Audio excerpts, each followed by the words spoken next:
Mayor, 6:30. Okay. You ready to get started? Mayor, I'm taking preliminary matters. This is Jamaica McNeil, Deputy City Clerk.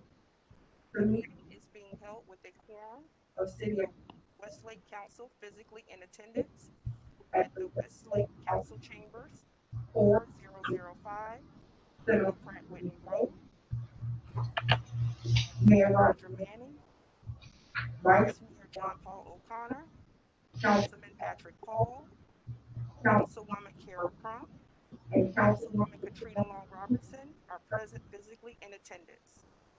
City Attorney Kenneth Castle, Interim City Attorney Jacob Horowitz, Planning and Zoning Director Nelson Zacharias are present and physically in attendance.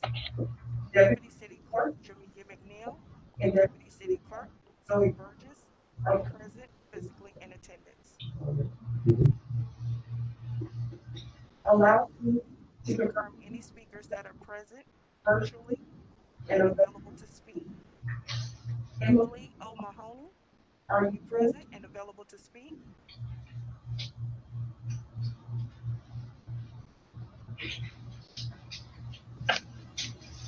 Ms. O'Mahony, if you would please unmute your device. Yes, I can barely hear, so I'm not sure what the question was. Are you able to hear and speak? It's very quiet. I can't, it's very soft. Are you present and available to speak? I am, is that the question? I am available to speak, yes. Thank you. Thank you. Donald Hearing, are you present and available to speak? Zoe, Don Herring is on the way. He should be here in the next 5 minutes or so. He'll be here in person. Thank you. Thank you.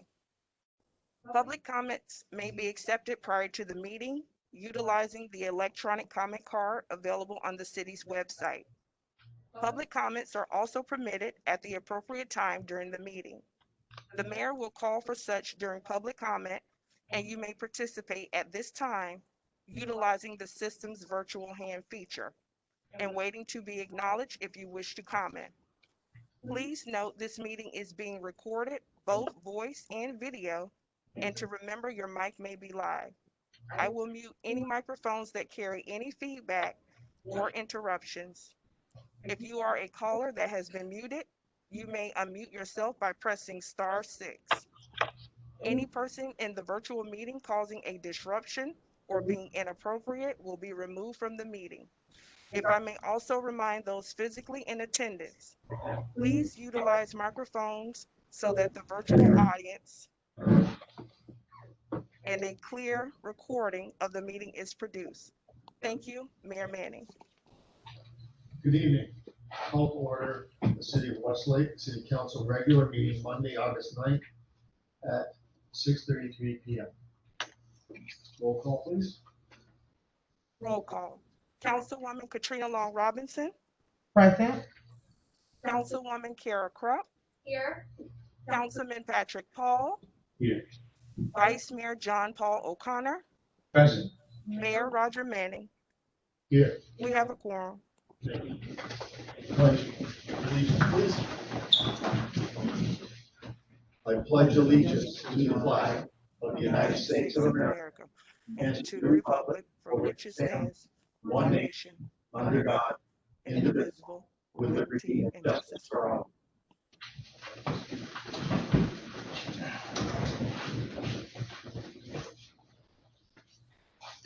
Mayor and council, if y'all will make sure you're speaking into your mics tonight, just to make sure we're getting a good recording. Appreciate it. Okay. Do you have any deletions or modifications of the agenda? Show none, so. Motion. So moved. I have a motion by Councilwoman Long Robinson to approve the agenda, second by Vice Mayor John Paul O'Connor. Roll call. Councilwoman Long Robinson. Yes. Councilwoman Crump. Yes. Councilman Paul. Yes. Vice Mayor O'Connor, Yes. Mayor Manning. Motion carries 5-0. Thank you. Okay, we're gonna move on to our public comments and requests. This is an open forum on non-agenda items. This section of the agenda allows for comments from the public to speak on any item not presented on the agenda this evening. Each speaker will be given a total of 3 minutes to comment. A public comment card should be completed and returned to the city clerk. When you're called to speak, please go to the podium or on your mic. And prior to addressing the council, state your name and address for the record. Mayor, I received no public comment cards prior to the meeting. However, I will give the virtual audience a moment to raise their virtual hand or unmute their device stating their name and address. If you are a caller that has been muted, you may press *6 to speak. Please state your name and address. You have 3 minutes.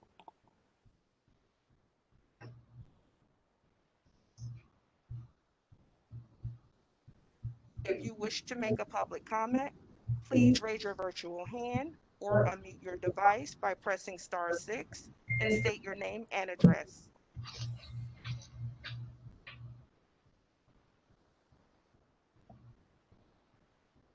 Mayor, I see no virtual hands.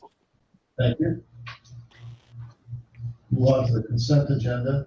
This section of the agenda is the routine administrative items that require final approval by the city council and may be approved in its entirety by a single motion. There will be no discussion on these items unless the city council member requests such, which event the item will be removed from the consent agenda and considered on a future agenda. Motion. I have a motion by Vice Mayor O'Connor to approve the consent agenda, second by Councilwoman Crump. Roll call. Councilwoman Crump. Yes. Councilman Paul. Yes. Vice Mayor O'Connor. Yes. Mayor Manning. Yes. Councilwoman Long Robinson. Yes. Motion passes 5-0. Thank you. Okay, we have none on the presentations of proclamations this evening, and we have no first readings in the public hearing. We will start with a public hearing, the second reading of ordinance 2021-0, establishing qualifying dates for the March 2022 municipal election. This is an item for the second reading, ordinance 2021-08, an ordinance of the City Council for the City of Westlake, Florida, establishing qualifying dates for the March 2022 general municipal elections. In accordance with the direction of the Palm Beach County Supervisor of Elections, providing for conflicts, providing for severability, and providing for an effective date. This item was approved on first reading, July 12, 2021. Thank you. We have discussion on this item. Council. This is a second reading. Nothing changed here. So, No changes. nothing. So, we have a motion. Oh. We have to open up the public comment. You have to have public comment. It is a public hearing now, yes. Okay, so we'll open it up.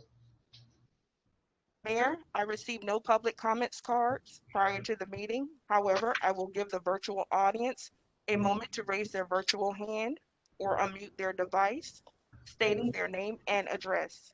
If you are a caller that has been muted, you may press *6 to speak. Please state your name and address. You have 3 minutes.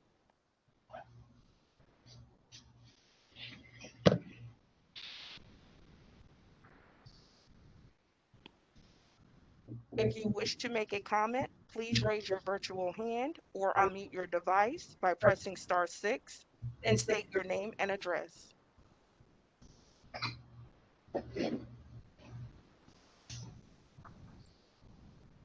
Mayor, I see no virtual hands.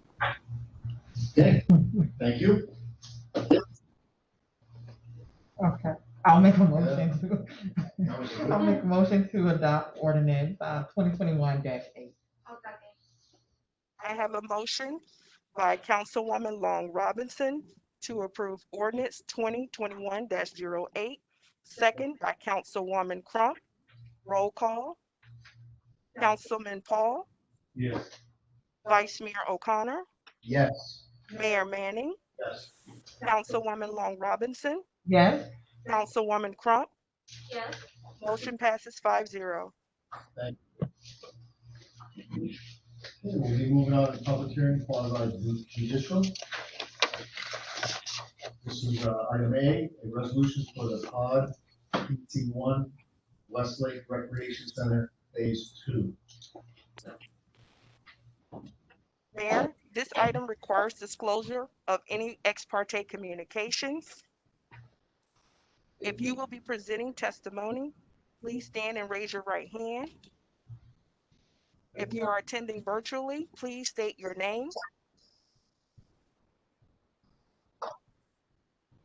Do you solemnly swear or affirm that the information you're about to present shall be the truth and nothing but the truth?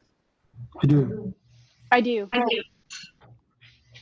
This is Resolution 2021-05, a resolution of the city for the city of Westlake, Florida, approving the site plan submitted by Minto PVLH LLC for Pod PC1, amenity parcel phase 2, known as Westlake Adventure Park, located at 5490 Kingfisher Boulevard in the city of Westlake, Palm Beach County, Florida, providing for conflicts, providing for severability, and providing an effective date. Also, Good evening, Mr. Mayor, council member, and Elisa Zacharias, Planning and Zoning Director for the City of Westlake. The application that is in front of you is for phase 2, the amenity center, or well known as the Adventure Park.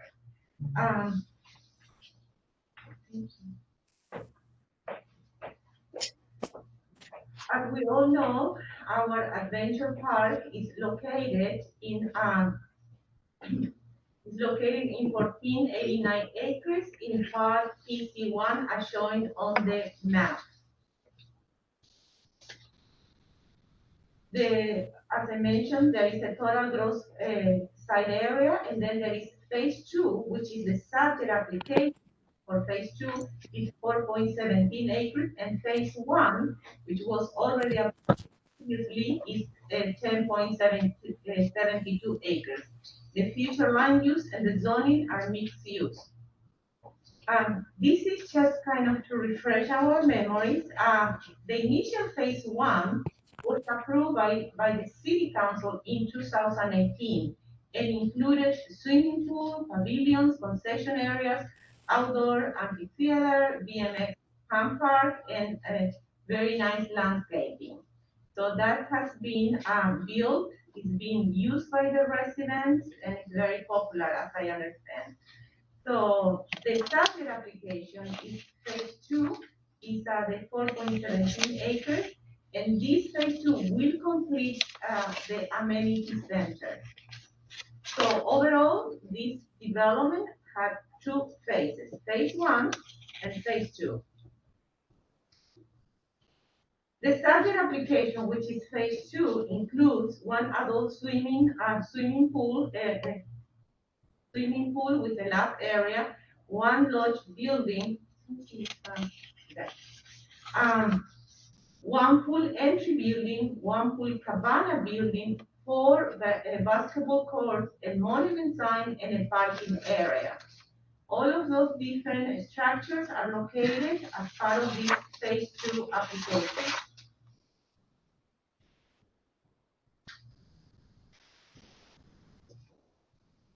I don't know why it's not moving.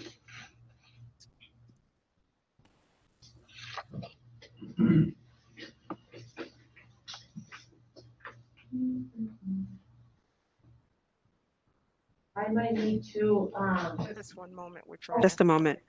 Thank you.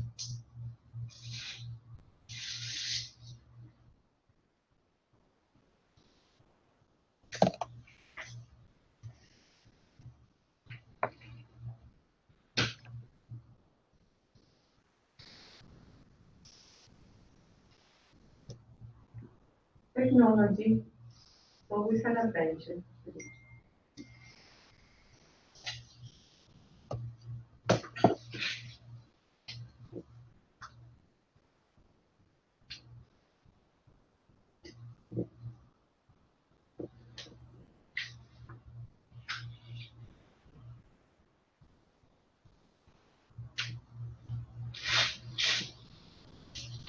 I also heard a flash drive.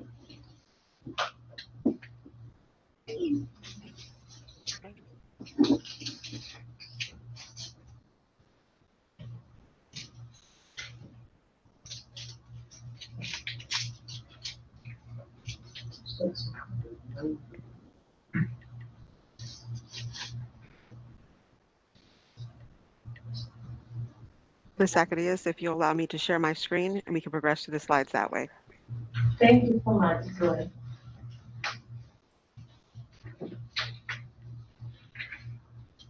Just a moment.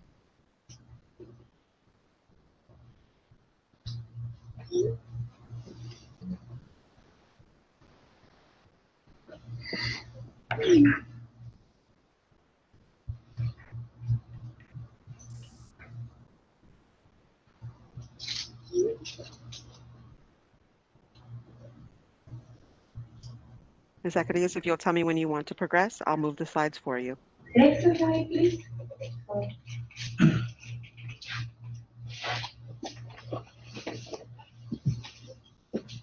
Next slide, please.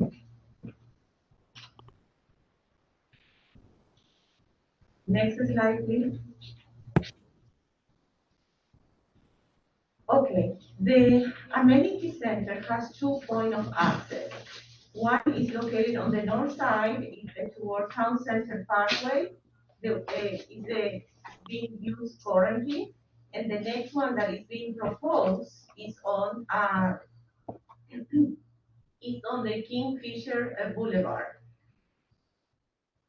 Then overall, the total number of parking spaces is 211 regular spaces, and there is a total of 37 golf cart spaces. Next one, please. With regard to signage, phase 2 is including a monument sign towards Kingfisher Boulevard, and the proposed signs are in accordance with the previous design standards that they were part of phase 1 development. Next, please. With regard to landscaping, as we all know, this amenity center is surrounded by major roads. So it's surrounded by the Town Center Parkway, also north and south, and the Kingfisher Boulevard. There are landscape buffers proposed throughout the property along those different perimeters, and also there is proposed landscaping, which includes, as I mentioned, the buffers and foundation planting.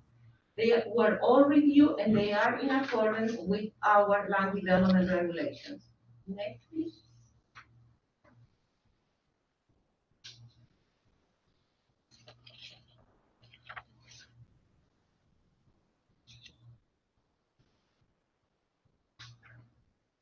Also, the site plan review included an in-depth review by our city engineer in terms of drainage, traffic, and also this has been reviewed by Palm Beach County Fire Safety.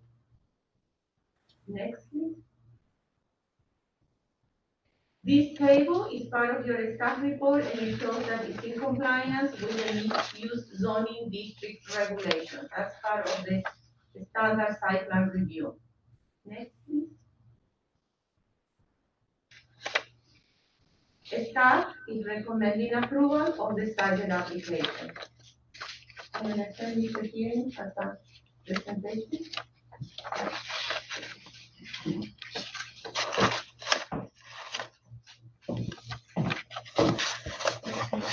Good evening, Mr. Mayor, council members. For the record, Jonathan here today on behalf of Minto PDLH LLC. Joey, thank you very much for pulling up our PowerPoints as you always do. You go ahead and go to the next slide. Oh, mine's working. Well, if that's the case,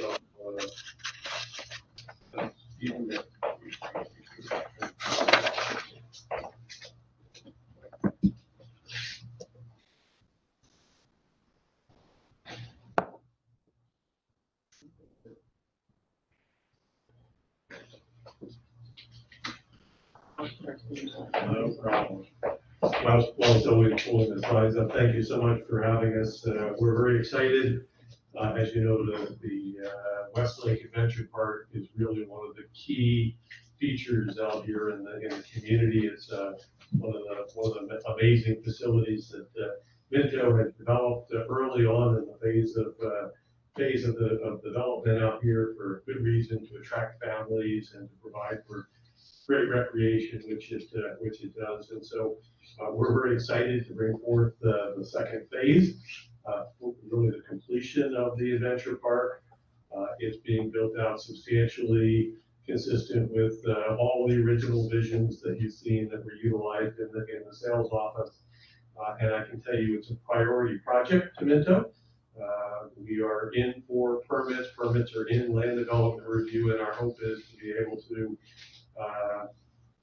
open this up sometime in the spring of 22. So right, next spring that will open up. So as I was trying to pull everything forward to you, this is as was pointed out. Go ahead, Zoe, whenever you're ready. You can skip past the project team.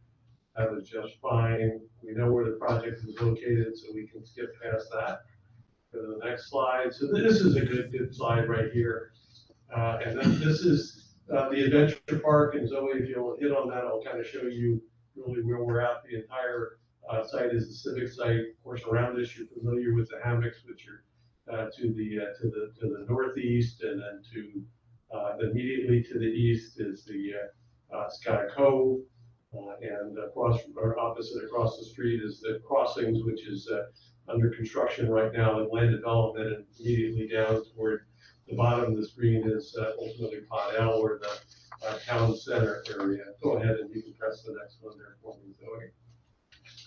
So there's the site. Go ahead and skip to the next, and I'll just keep up with your pace here. So what's happening there? Well, whatever it is, it's a beautiful piece of art.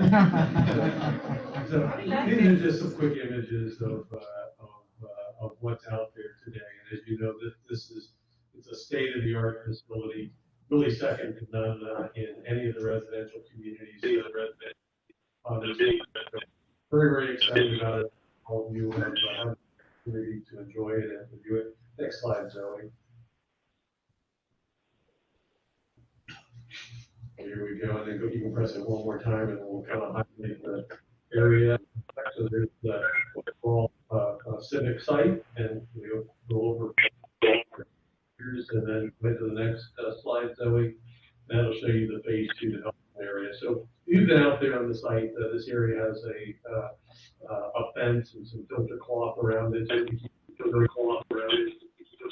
It recently completed the construction of Kingfisher,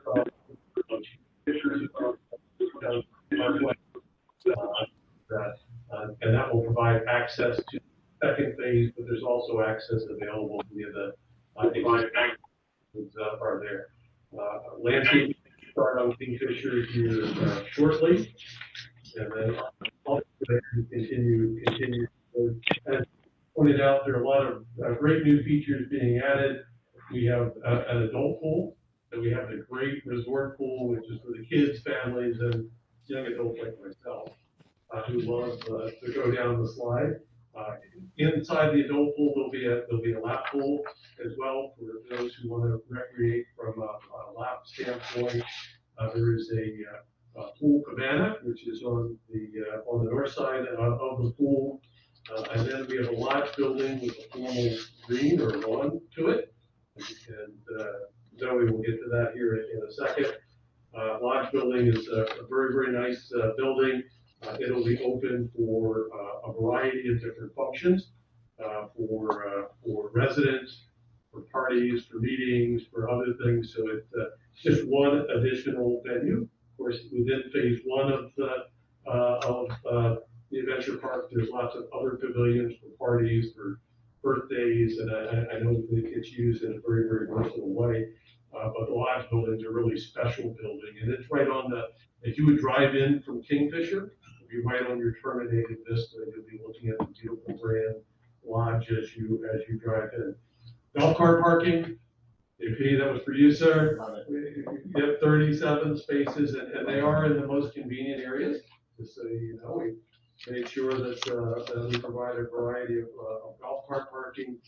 We do the basketball courts as well, which you can see on the screen. And again, everything is substantially consistent with the original master plan that was presented to you. So we're so excited. Construction will start as soon as we can get permits.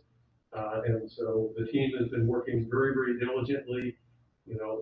When it comes to amenities, Minto is very, very serious, very, very diligent. We spent hours dealing with every little issue of every space, how each space interacts.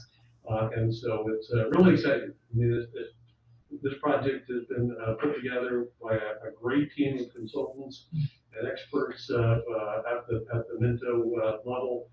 And so we're so excited, and we would ask for your support and approval this evening. Thank you.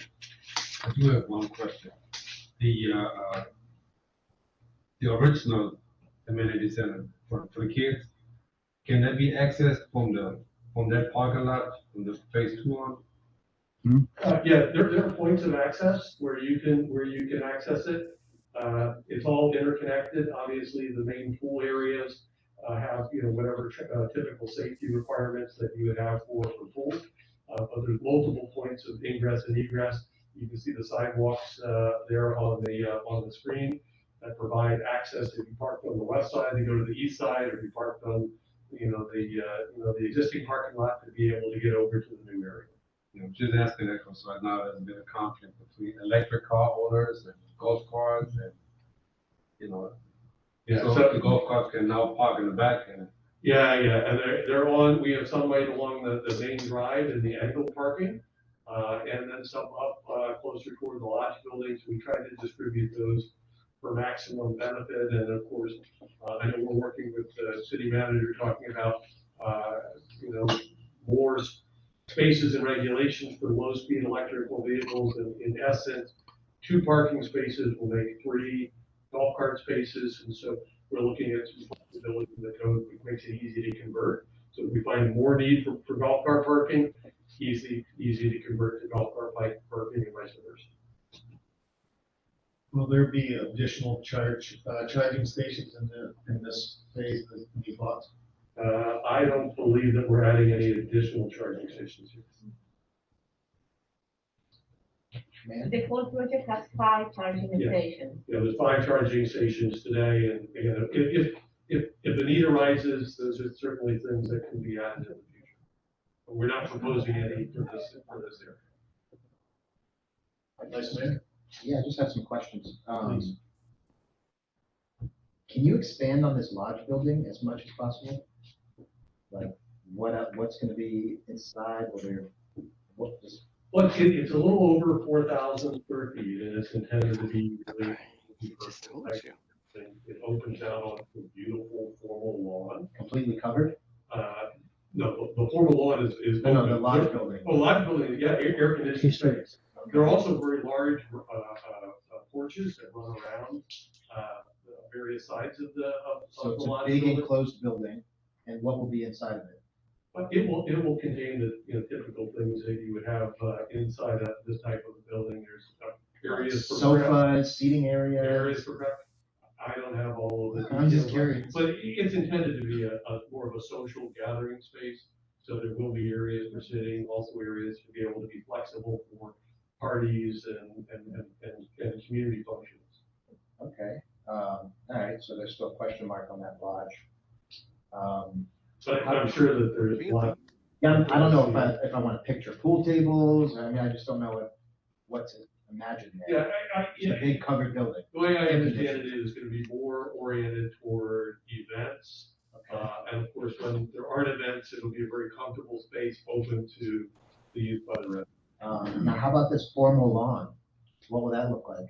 It's just a beautiful formal grass lawn, so that if you were having a party or Hear his voice. doing a He wedding just likes to hear his own voice. or doing some sort of a graduation where you'd have the opportunity also to utilize the lawn. And if in the beautiful days in the spring, you could even set up tables and serve dinner out there if that was what you wanted. Because that's what it's intended. Spring. Yeah, it's private. Winter, dude. Lined with royal palms to kind of create a sense Spring, of it's too hot to be out there. lots of landscaping, so it appears to be a private courtyard. Spring. Again, the idea is that it will make the lodge building seem much larger, much more expansive. I can't wait to see it, and very well done on the 37 golf cart spots. Yes, sir, thank you. So whatever building has some sort of food preparation area, Prep kitchen or so on. area, yeah. Well, a comment and then a couple of questions just to follow up. So, thank you so much for having a compliance report. I know that's something that we all talked about. And so to see that there is an in compliance report and all standards were met between everyone, thank you. So just to kind of piggyback on the question Vice Mayor asked about the lodge building, this is, I'm assuming, where individuals can rent this space as well. Is that what it's being used for as well? I don't have all of the details. Okay. I would anticipate that would be the case, that it's a community facility. Right, because in the report, I remember hearing that it is a space for community members. Sure. It's there to be Gotcha. utilized, and Okay. it's not intended to be a profit maker, so the cost would basically be related to the cost for cleaning, maintaining, Okay. and managing the property. Okay. On the line, Zoe, this is Tara Dewey, and I think I have a little more specific answer for the council if they would like me to respond. I'm sorry, Mayor. Before Lady responds, if we can make sure she's sworn in properly, Mrs. Peters, thank you. I did swear in, but I will happily swear in again. As long as you were initially sworn, thank you. If you just state your name for the record, please. No, Tara Dewey, Lewis, Longman, and Walker on behalf of the applicant Minto PBLH LLC. I just wanted to add that the lodge is mainly to be a large meeting room that can be divided into smaller rooms. It has a catering kitchen and a lobby, and will have a bathroom, and it will be available to be rented by residents through the HOA. okay, perfect, thank you. You're welcome. And the formal lawn, I think that's gonna be a great addition. Is it regular grass, tarp? What does that look like? At this point, it's regular grass. Okay. It'd be a floor time grass cut tight, Sure. and nice and clean and soft. And that's Any fine. other questions from the council? If we have further questions from the council, we'll open it up to the public. Mayor, I received no public comment cards prior to the meeting. However, I will give the virtual audience a moment to raise their virtual hand or unmute their device by stating their name and address. If you are a caller that has been muted, you may press *6. Please state your name and address. You have 3 minutes.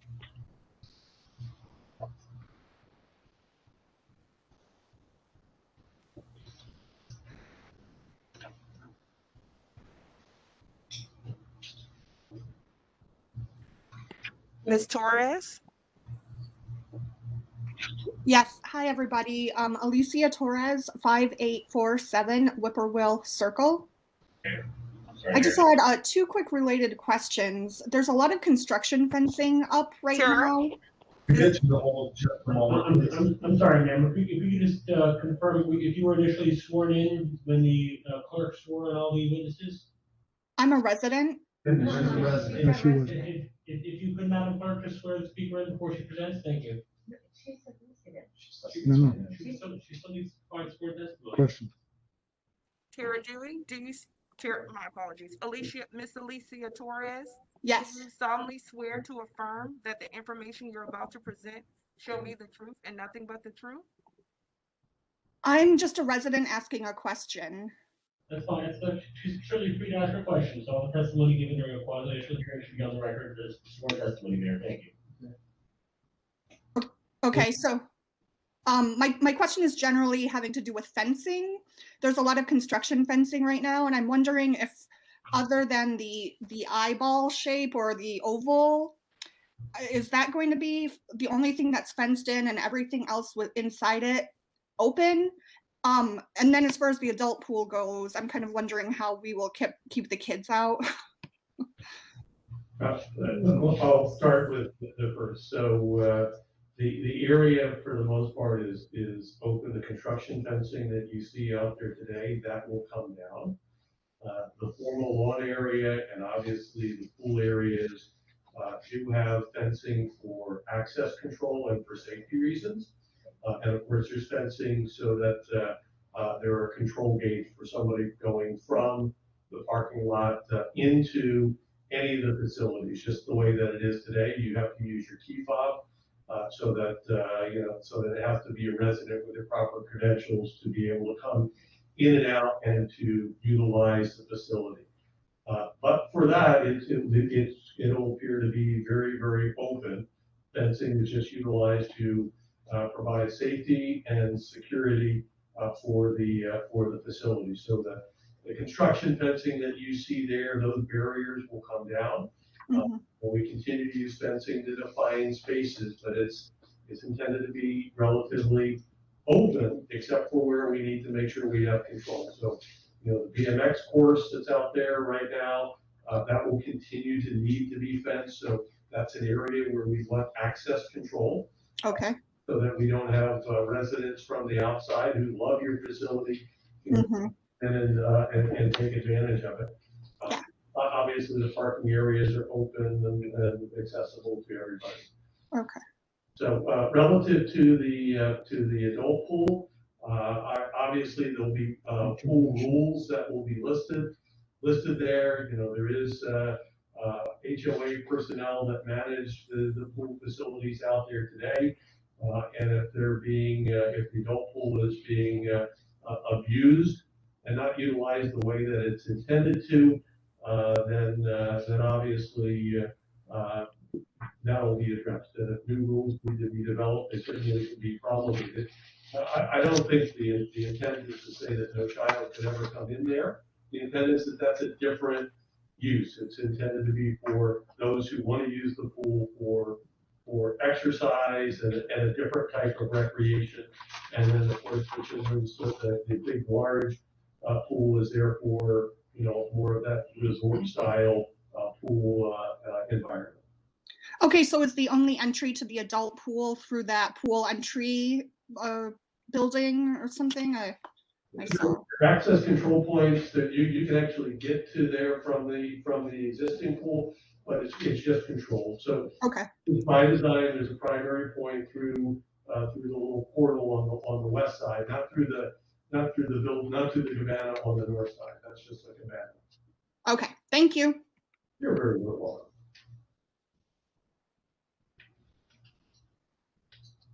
I have one more quick question. Can you just expand in detail a little more on the cabana pool for the adult? The cabana for the adult pool, what does that look like? It's basically an open shade structure, and that's what that's. Just like a big pergola? Yes. Covered? Yeah. It's just something so that you have shade. Some seating and tables underneath. Right, and it defines the backside of the pool with some architecture. That's the intent of that. Open on all four sides? It has some partial walls, Got it. so it's not open on all four sides, but it's reasonably open. Okay, great, thank you. Do we have any further public comment? If you wish to make a comment, please raise your virtual hand or unmute your device by pressing *6. State your name and address.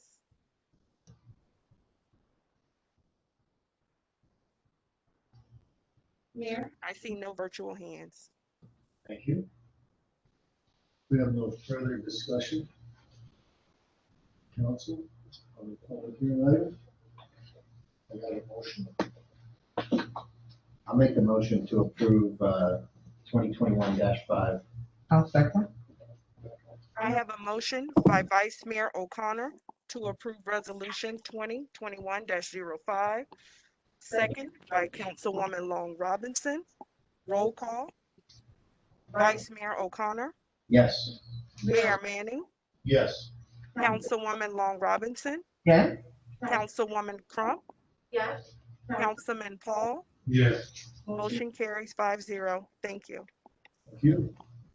Thanks, Tom. Okay, we'll move on to item B, which is a resolution for the 7-Eleven 2.0 master sign plan. It's also quasi-judicial. This item requires disclosure of any ex parte communication. This is Resolution 2021-23, a resolution of the City Council for the City of Westlake, Florida, approving the master sign plan submitted by VRE Westlake 2.0 LLC for 7-Eleven 2.0 convenience store and gas station located at 4965 Seminole Pratt Whitney Road, pursuant to Chapter 6 of the Sign Code in the City of Westlake, Palm Beach County, Florida, approving for conflicts, providing for severability, and providing for an effective date. If you are a virtual participant and you wish to speak, please state your name. Tara Dewey. Thank you, Ms. Dewey. Deputy Clerk, please read the oath. Do you solemnly swear to affirm that the information you're about to present shall be the truth and nothing but the truth? I do. I do. I do. Thank you. Good evening, Mr. Mayor, council members. This application is for 7-Eleven 2.0 located on the west side of Seminole Pratt Whitney Road.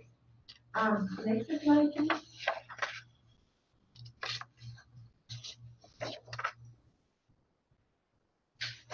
I apologize, we're still having technical difficulties. Just a moment, Ms. Zacarias, and I'll share my screen.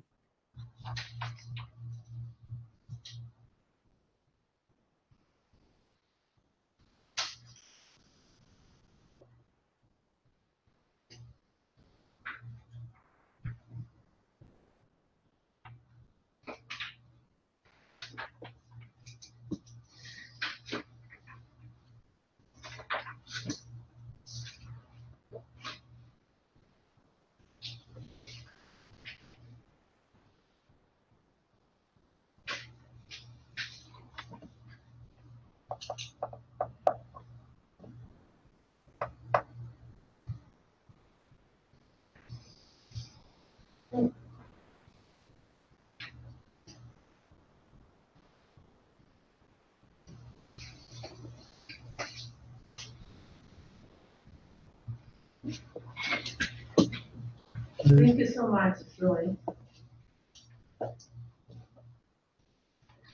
7-Eleven 2.0 is located on the west side of Seminole Pratt Whitney Road. It's on Part A.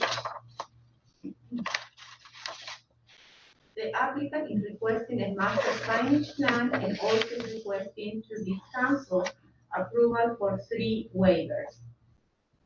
Next slide, please.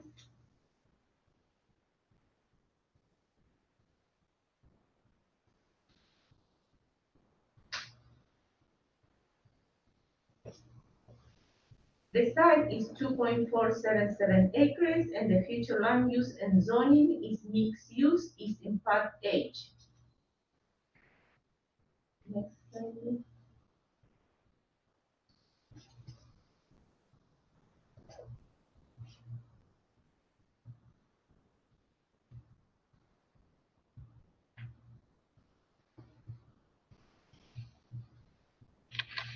As you recall, the site plan was approved originally by the City Council on October 28, 2019. Later on, there was an amendment last year that was approved by the City Council on August 10, 2020. as the amendment was to include a taco bar inside the facility. So that was the amendment. So the next slide, please.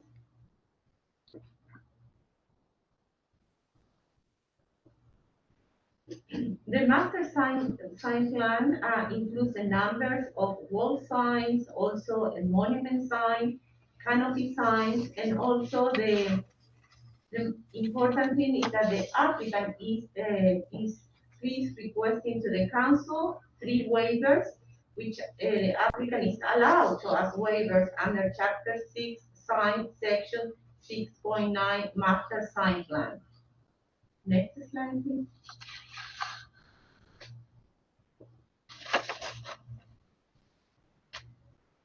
So as I just mentioned, our code, our city code includes one chapter, which is chapter 6, and right there, section 6.9 mentions that the applicant can apply for a master signage plan.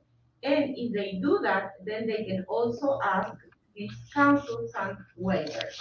So the applicant is requesting the following 3 waivers. Number 1 is height of signs. That's the first waiver. Number 2 is the square footage of the signs. And number 3 is the square footage of monument signs. The next slide, I will explain in detail the nature of these waivers. With regard to the height of signs, the applicant is requesting 72 inches, which exceeds what the code requires.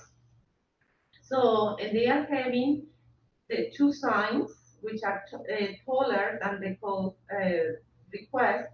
So 7-Eleven and Laredo Park.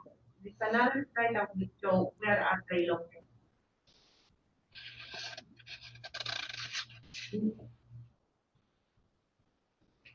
The next slide, please. Can we go back, please, to the previous one? That was those signs are located as shown on this slide, the yellow arrows. One is facing Seminole Pratt Whitney, and the other is facing north. Next slide, please. With regard to the square footage, the applicant is proposing 109 square feet, and the code provides only for 90 square feet. So this is the type of waiver that the applicant is in front of you requesting approval. Number 3, please. The next slide, please. Also, the monument sign. The code allows only for 60 square feet, and then the applicant is proposing 70 square feet. So it's exceeding by 10 square feet what is allowed by code. This is the monument sign that will be at the entrance of this convenience store and gas station. Next slide, please. This just presents a summary of the code, which is 6.9 master sign plan. So there is a number of requirements that the applicant needs to provide in order to qualify as a master sign plan. So these are the requirements, and the applicant has complied with these requirements. Next slide, please. To summarize, what is the nature of the waivers? Next, please. Number 1 is the logo sign height is 6 feet instead of 3 feet. As you recall, the Laredo and the 7-Eleven are taller than the allowed by the code. Then also the square footage, is more than what the code allows, and the monument sign is also larger than the code allows. Next slide, please. Staff has reviewed this application, and our recommendation is approval, but council always has the last word. Thank you, Bill.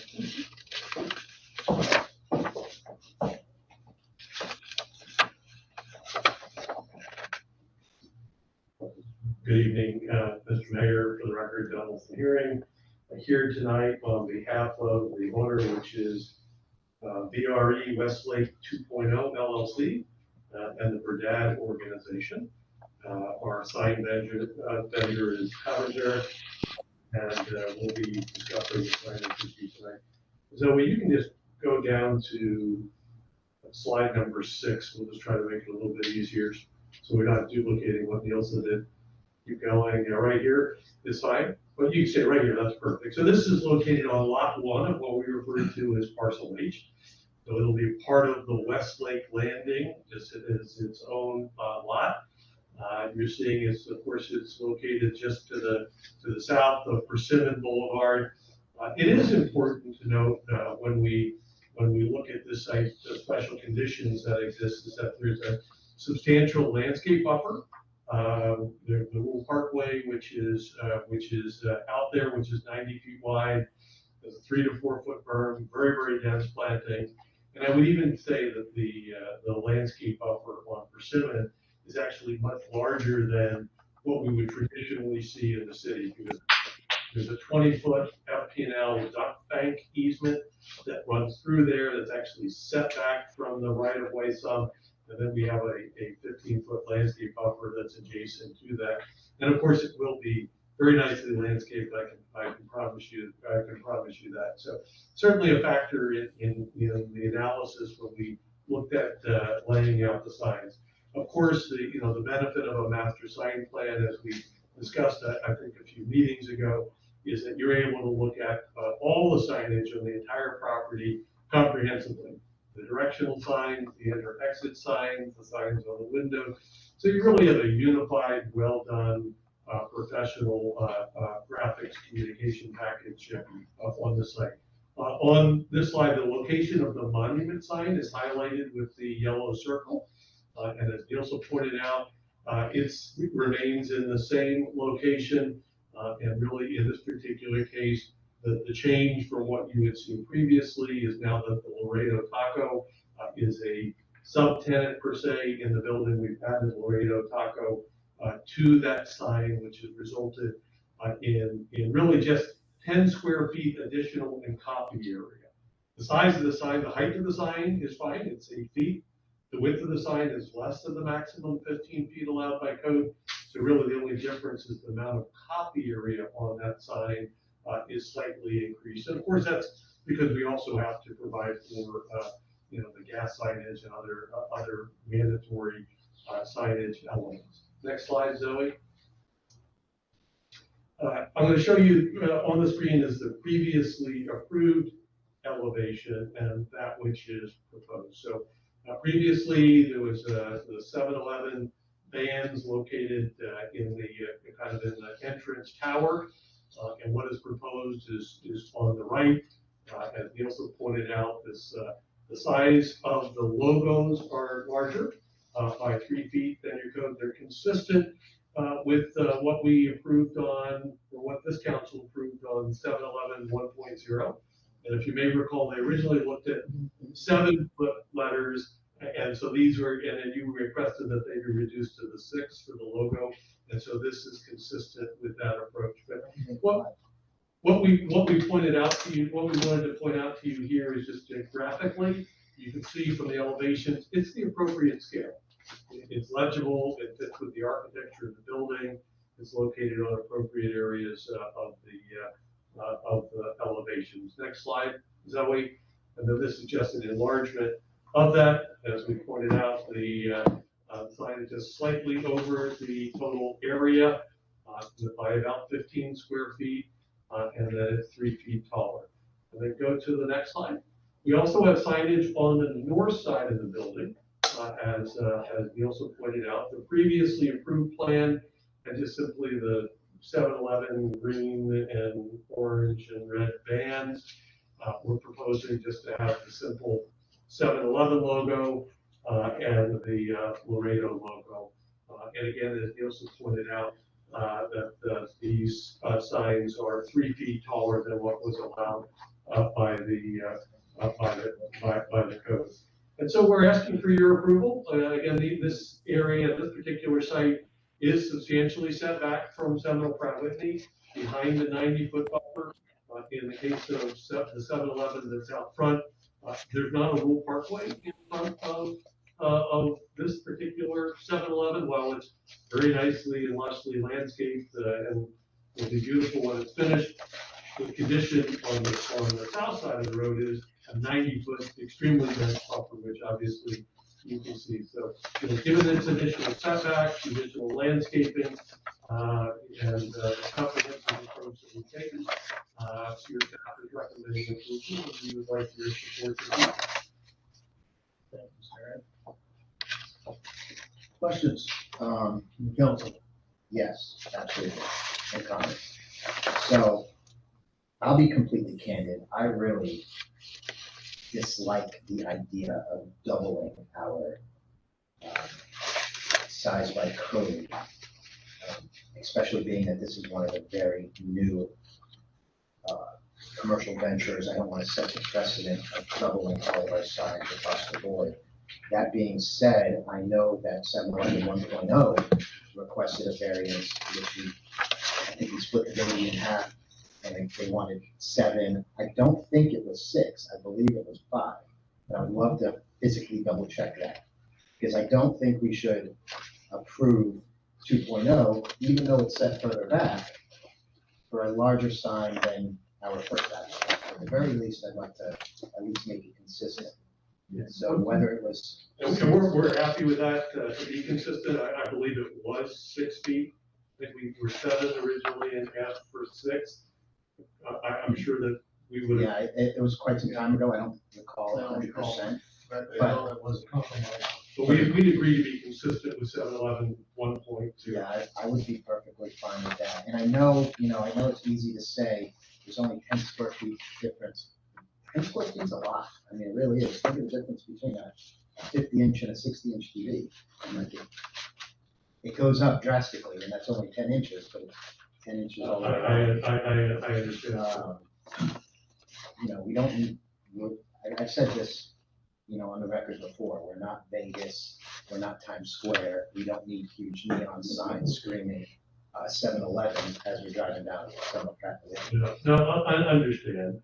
In this case, the rule parkway is certainly something that we do need to consider. Of course. In the world of retailing, visibility, that's a very, very dense and well-planned buffer. And I want to be amenable to the applicant. I would be comfortable doing what we did for 7-Eleven 1.0. And we're comfortable with that.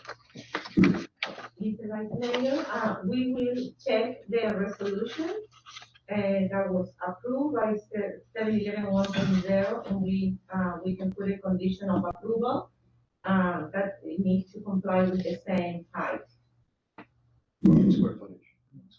and square footage. I don't know how the rest of the council feels, but I would be okay with that. Any other questions about that? City Manager? I have just a couple questions for clarification. Mr. Herring, as I'm looking at it, it looks as if the the original striping that was on the main building has been eliminated with the exception of just in the front tower section. Is that correct? That is correct, sir.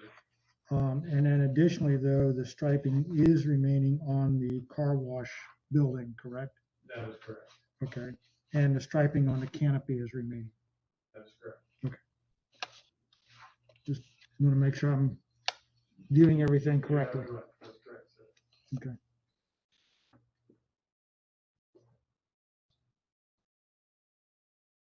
So I'll make the motion that we approve the We still have to open up the public comments, correct?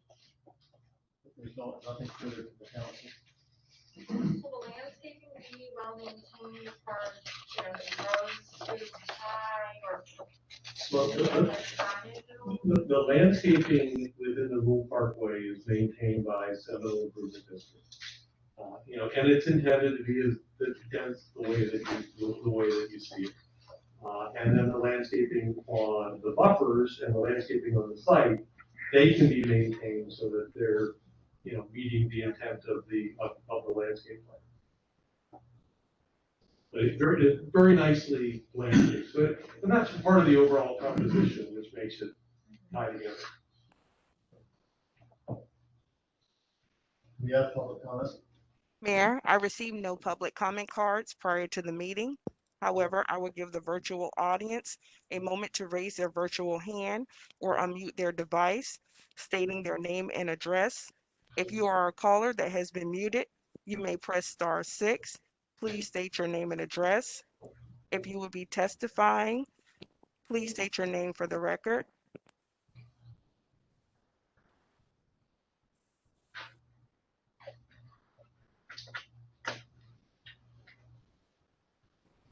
If you wish to make a public comment, please raise your virtual hand or unmute your device by pressing *6 and state your name.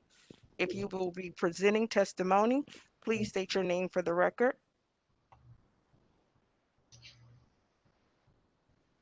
Mayor, I see no virtual hands. Thank you.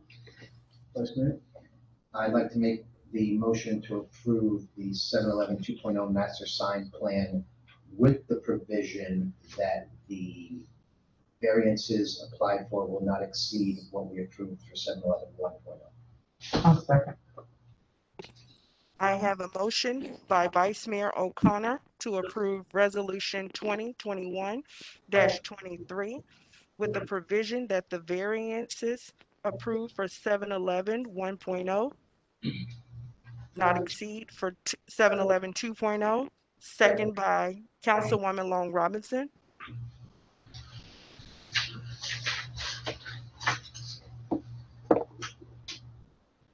Roll call, Mayor Manning, Yes. Councilwoman Long Robinson, Yes. Councilwoman Crump, Yes. Councilman Paul, Yes. Vice Mayor O'Connor. Yes. Motion passes 5-0. Thank you. And Mr. Mayor, thank you very much. Hopefully, next couple of weeks, we won't have to be wearing these masks. It's hard to present, but I want to thank you very much and stay safe, everybody. Thank you. You also. 1.0 sign. Okay, we're gonna move on to item C, resolution for the Grove Market Master Sign Plan. This item requires disclosure of any ex parte communications.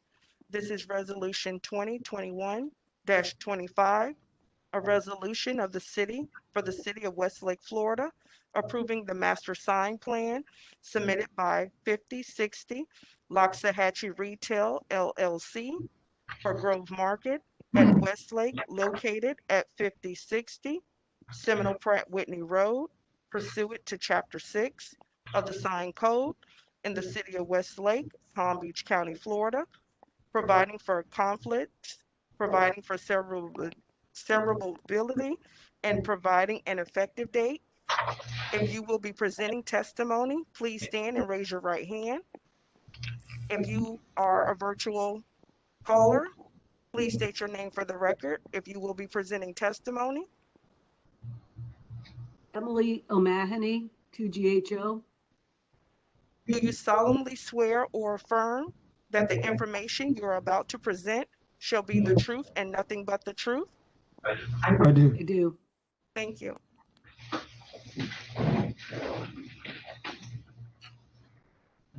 Mr. Mayor, council members, the application that is in front of you is from Grove Market. It's with regard to a master signage plan. So in a while, Zoe is uploading the computer. So this is, as we all know, this is an shopping plaza. And also they've been in front of council back in June for, it was an application for aesthetics modifications. So this is the next step, which is a master sign plan for the entire plaza. So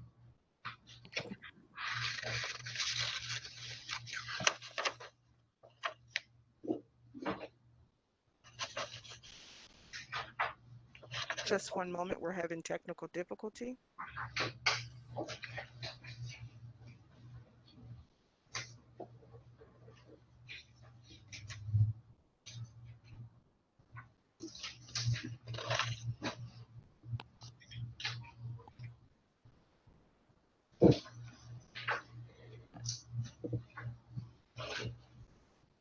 Maybe when we wait, we can answer a question. And I forgot, on the public side, how high did we go there? Excuse me? Publics, how high did we go with those signs? Well, They, I'm so glad you are asking that, because that is the first waiver. We lost all systems and everyone online. Can we please take a recess? Yes, we'll recess until To technical dick. 5-minute recess. After recess. Okay. I'm ready.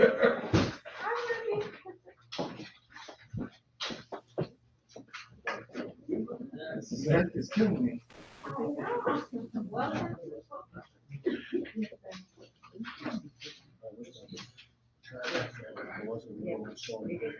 Yeah.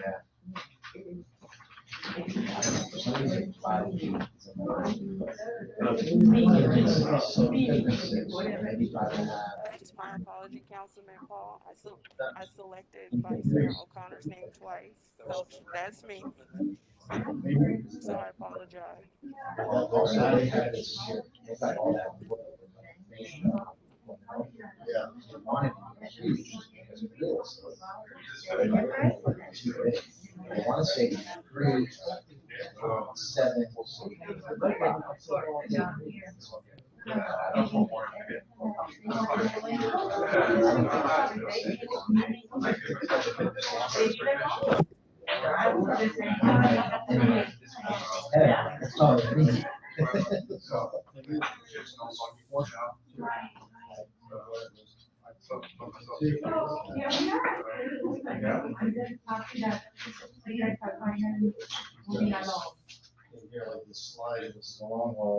City Council is in a brief recess due to technical difficulties. We'll be returning in just a moment.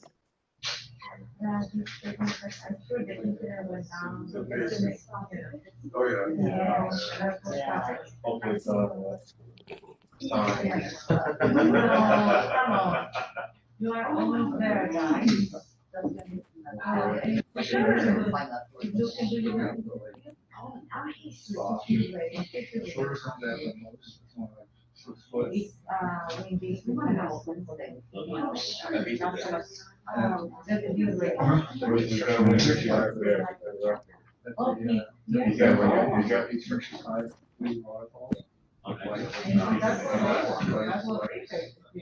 That's what they want. I know that they submitted a new,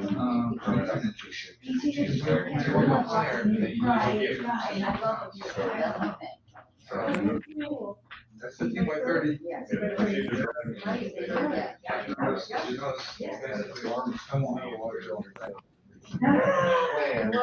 And we've been focused on.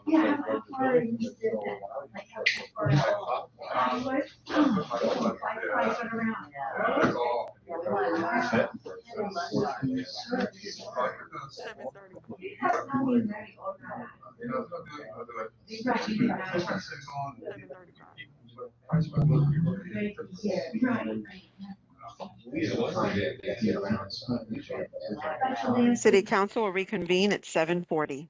Right now, let's see us. Problems and water conditions. 7:40 in the back. Yeah.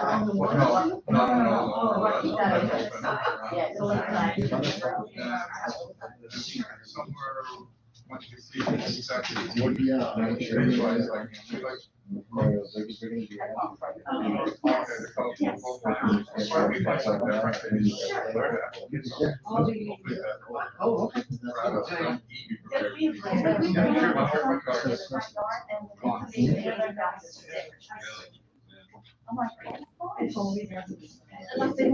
have about 1 minute left.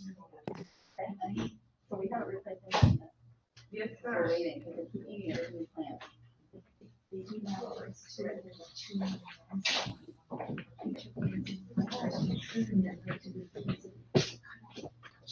Yeah, Okay,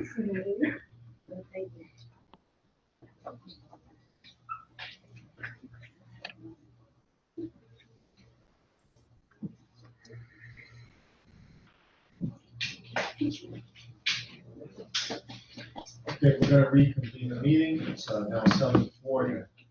Yeah. Yes. Mr. Mayor, Council Member, the application that is in front of you is for the Grow Market Master Signage Plan. And as you recall, this applicant has been in front of the council at the June meeting for request for approval for aesthetic modifications. So next slide, please.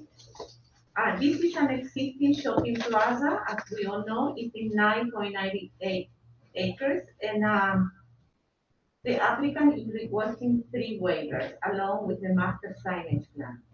Next slide, please. The future land use and the zoning is mixed use. Next slide, please. This is just a little bit of background always to refresh our memory. This shopping center has been built in 1999 and since 2016 is owned by 5060 Los Tajache Retail LLC. And June 14, 2021, the applicant was approved for aesthetics modifications. Next slide, please. The starter application includes a number of signs. First of all, there are the applicant is proposing 2 primary ground signs, which are the monument signs.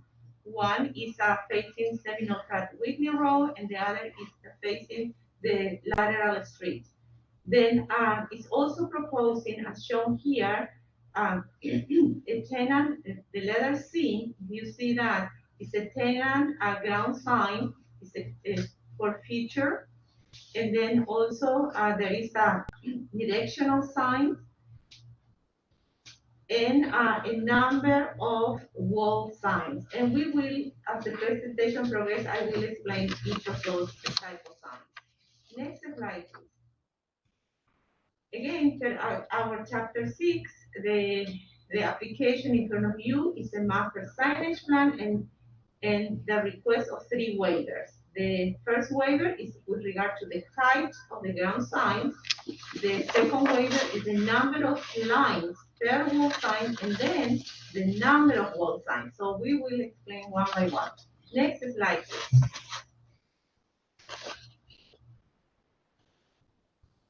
This was the question of Councilman Paul.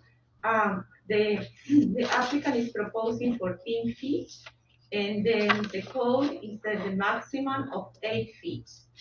So regarding design, the applicant is also requesting other variations such as coffee area, the number of tenants. So our code requests only 6 tenants. The applicant is proposing 8 tenants. Number 2, please. The next slide, please. With regard to the number of lines per each wall sign, our code says that each wall sign should have only 1 line. And as you see here, these wall signs have 2 lines. So that's also a deviation from the code, the number of lines. Next slide, please.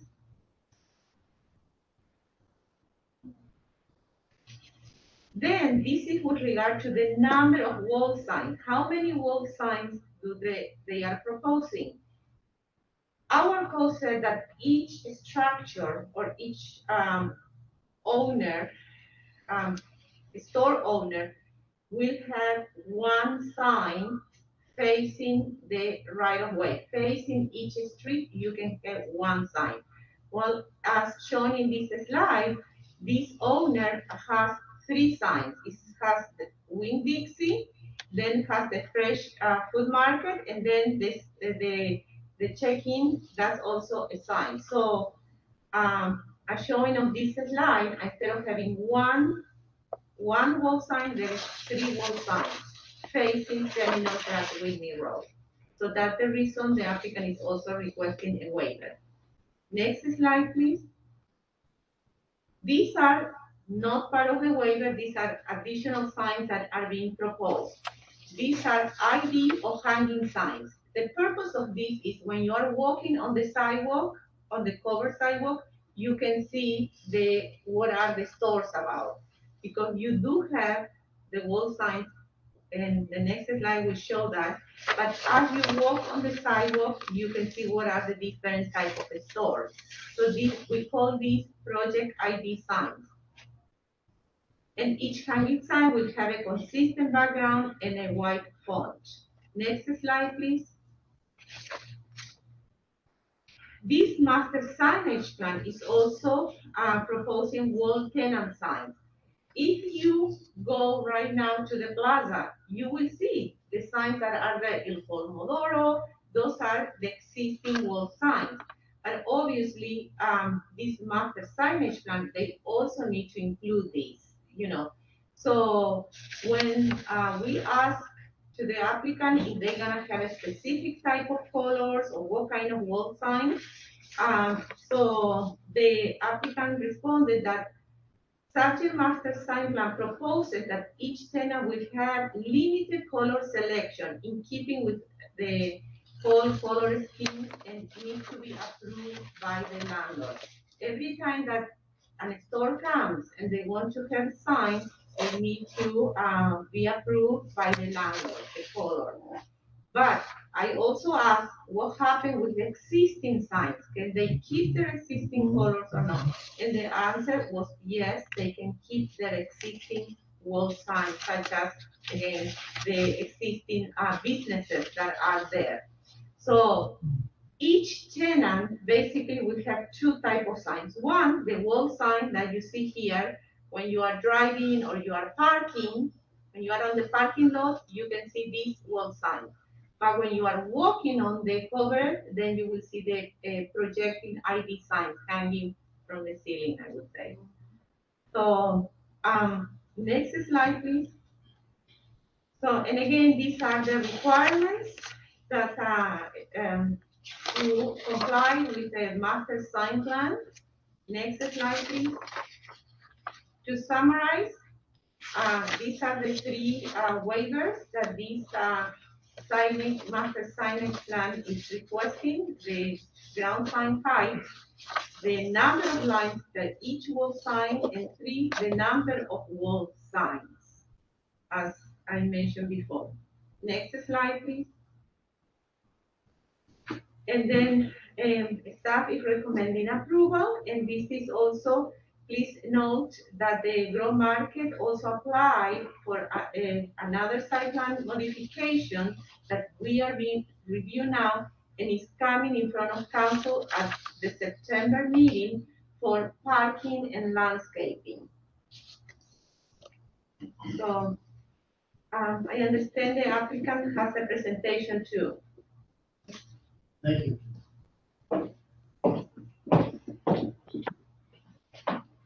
So the applicant. It's actually being presented virtually. Oh, okay, terrific. Okay. Zoe, you're going to get the presentation up? Yes, just a moment, Ms. O'Mahony. Okay. I will introduce myself. Good evening, council. It's a pleasure to be at least virtually in front of you tonight. My name is Emily O'Mahony. I'm with 2GHO. We're landscape architects and planners. I had all intent of being there in front of you today, but I tested positive for COVID on Friday, so we're all just happy I'm home and presenting to you from afar. And by the way, I am vaccinated, so it's going around. I'm one of the statistics. I have in the audience there with you, we do have Michael Narula, who is from Starwood and represents the owner, Rob Spiak, who is with Crossman Companies with property management, and a representative from Winn-Dixie. So they are there in the audience. I know that they've been there in front of you before. So, as Nilsa represented, there last month or 2 months ago, you had the plaza facade improvements before you. So this current application is the master sign application, and coming to you real shortly, which we're looking forward to, is the site plan modification. And we are pleased to say that we'll be providing electric golf cart parking and some other things that are not code yet, but we're getting them in there. So this will be great to see the completion of this. I think we all need to keep in mind that this is an older center. It's 22 years old now. And Westlake is turning into a beautifully planned city. So it is so appropriate the Grove Market update itself and be able to keep up to the quality that Westlake is pursuing. So we're real pleased that we can showcase this. Grove Market's about 10 acres, as Nilsa mentioned. I think we all know where it is now. It happens to be across the street from the Publix that was just approved. When we look closer at it, there's Pratt Whitney running on the west side of it, Persimmons Boulevard on the south, the Publix shopping plaza, which is an equivalent shopping plaza to Grove Market, is across the street. The fire rescue is to the north. This is a view from the roadside, looking at it with its dated colors, and how it is just like the previous project. It is hidden behind a lot of vegetation. This is just a quick update. This was approved before, but the color selections for the whole plaza are in the gray schemes with accents of red. So this is what we're looking at, and the graphic across the top is an elevation of the whole center, which you'll see on many of these sheets. So we're bringing you a sign package that is really trying to update and take Grove Market to another level. And you can see a much more modern approach to the signage. And Nilsa sort of showed you there's locations, and you've seen it in the application package, exactly where these signs are located. But the first one, here are the primary ground signs. And you see we have a tall one here and a short one. This is what's out there today. And you can also see that you have, 8 different tenants on it. And what is proposed is this one, which is the 14-foot height and one of the waivers.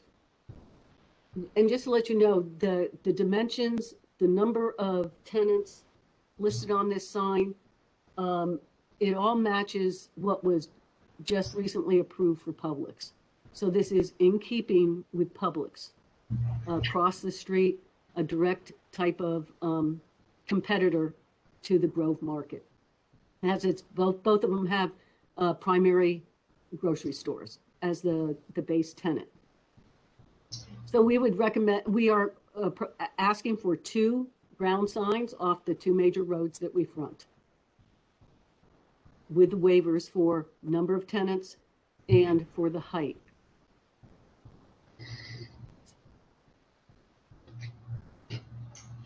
Thank you. This is what the individual tenant sign would look like, and those happen to be future at this point. Directional signs, very simple, clean and crisp. Here's what the wall signs, the tenant wall signs look like right now, and the green roof. And this will all be done to the roof will be painted in the grays. The signage, as Nilsa mentioned, will only be replaced as the tenants request or as the tenants change over. There will be no stipulation on the tenants, whereas the under canopy signs, the applicant will be replacing all of those at the time of all these improvements.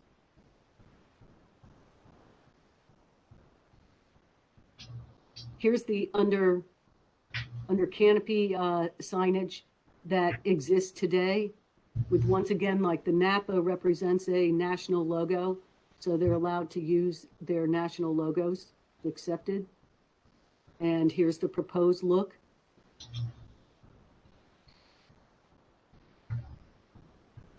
This is the primary sign. I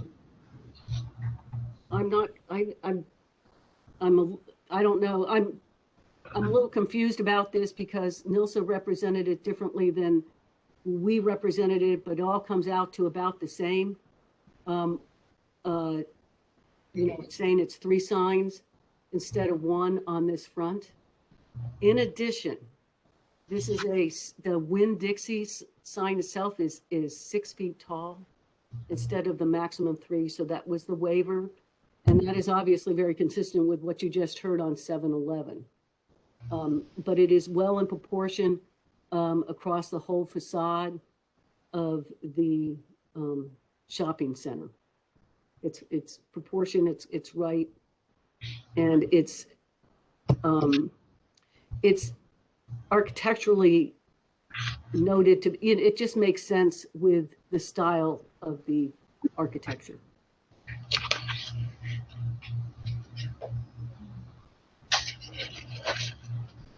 And this is where Nilsa was saying, 2 lines instead of 1 line. There's the, actually that's an awning signage. So we may have broken them down differently, but it's basically the same issues. The ground sign went from 8 to 14 feet, 6 to 9 tenants. 1, 2, 3 number of signs for the principal tenant, and copy height of plus 3 feet. And we would be very thankful for your consideration of this. Okay, I thought there was one more thank you slide, but maybe not. Keep in mind it is a 22-year-old facility, and we're making a great effort to bring it to today's standards and have it a fully leased out and viable economic center, both for the tenants and for the users. And we are real excited to bring forward the site plan to you next month. So, and finish out, make the landscaping complete, and everything else that's going on with parking and stuff. So thank you. And if you have any questions. Thank you. Questions? I have a handful of questions and concerns. Would it be possible to run this presentation back to the slides of the existing front signs on the individual tenants?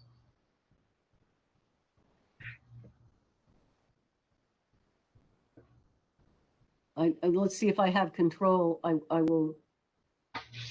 Do I have, Zoe, do I have control? Just a moment. Okay.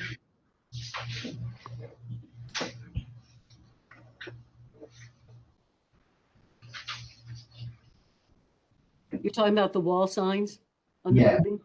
One slide that had the plaza as it sits now with the existing, not the hanging sign, but right prior to that. The existing plaza. The yellow. Red colors. You should have the ability to present now. I should? Okay, let me see. I can't seem to get. We have a hard copy if that helps. Well, I mean, it would be nice to get, so I could explain what I'm about to talk about. Yeah, I know exactly. Zoe, I can't seem to move the slides. Just a moment. So basically my concern is, we're giving this plaza a much needed facelift with a nice, beautiful new facade, brand new paint. But if the existing tenants don't have to change their existing signs, those existing signs are nothing spectacular to look at. And I think if we pull up a picture, you'll see what I'm saying. So that is, I mean, it would be remiss of me if I didn't mention that. I think it's going to be a problem. I don't want to use the term putting lips in front of pig, but I will. And you're gonna have this old, sign that's been weathered and probably, several years old in a lot of cases with, brand new backdrop to it. It's gonna look, half done. So that's my one main concern. As far as the monument sign, if it is exactly what we did for Publix, which I believe And it also, is, and also pot H is the height. I'm Height perfectly is the okay with same that. for pot I think H. I recall it being 14. I know that Publix itself did not request a variance in the size of their sign that says Publix. I think all they wanted was. That's the one, Zoe. Yeah, the one you had up a minute ago was the one. So, the Winn-Dixie with the since 1925 or whatever it was, I don't care about the since 1925, but there you go. I want to take that to 6 feet if, we didn't approve 6 feet for anywhere else. If it's 5 feet for anywhere else, which I think it is, double check. I just want to keep it consistent, and if we're setting a precedent, let's set the precedent and not change it. So if you can see here, so some of these businesses I can imagine are staying. I know a lot of them are leaving, but for the ones that are staying, I hate to see the old sign remain. It would look, I don't know if there's a way to refurbish them. So, yeah, we can certainly explore that. One of the reasons that we have chosen to go on this route is the signs are owned by the tenants. And we think it would be an undue burden to require them to all change their signs at a cost of $5,000 to $7,000 a sign. We can certainly look at what costs of upgrading the signs are. I can tell you a number of these tenants are no longer there. And there are new tenants coming with new signs that will meet the new sign plan. I mean, even one ugly old sign, I think, is too many, personally. So I'd rather see it come down and then not have a sign than to have. They're contractually entitled to have signs for their leases. And we're not required, we don't have the ability to require them to replace them for the lease. Do we have that ability? First of all, I guess my question here is, how many of these tenants are still here, and how many are intend to stay there, and how long are their leases? If we were to know that, within a year, we'd have one that was left, I mean, I'd like to get an idea of what we're talking about, and if we were to allow this to happen, how long would they be there? I believe Gator Shack had 2 years left, that Prime Liquors is no longer in existence. Pizza Barn's gone, right? Pizza Barn is gone. Company C's lease expires in a year. Great Wall, I believe, has 3 years. I'm certainly willing to stipulate that we will require any tenant upon renewal that they refurbish or replace their sign if that's satisfactory to the council. I think that accomplishes what you're looking for. On the renewal possibility of 3 years though. As far as the size, how far are they outside of the perimeters or? I'm sorry? The size of these, what's there now? How far is it within or outside the perimeters? They were all, I believe, to code when they were permitted and installed. I believe they. No, he's asking how large are those wall signs? Those, Right. the gate wall. They fall within code, I believe. I mean, they were all permitted when they were installed. They were permitted by county, So they were up to the code at the time. Palm Beach So- County. Yeah, but Neil, so are they up to our code? They would, correct me if I'm wrong, Jacob, but they would fall under a pre-existing non-conforming use scenario. And until they come in for a major overhaul of the sign, that sign size would be able to remain because it's a pre-existing permitted condition. But if the applicant is stating that anytime the tenant's coming up for renewal, that part of his condition of renewal would be to update the sign to meet the current sign code, I think that would give us sufficient protection as the city to get these things changed. And I think we're probably only down to 2 signs then that really have been there or have any length of time on them. Great Wall, because if Pizza Barn's gone, the liquor store's gone, the hair people are going out soon. Great Wall's there a couple of years. I don't know what the renewal of the Napa is. in Gator Shack, but I think it potentially, some of the tenants may look at it as an opportunity to get a fresh look as well.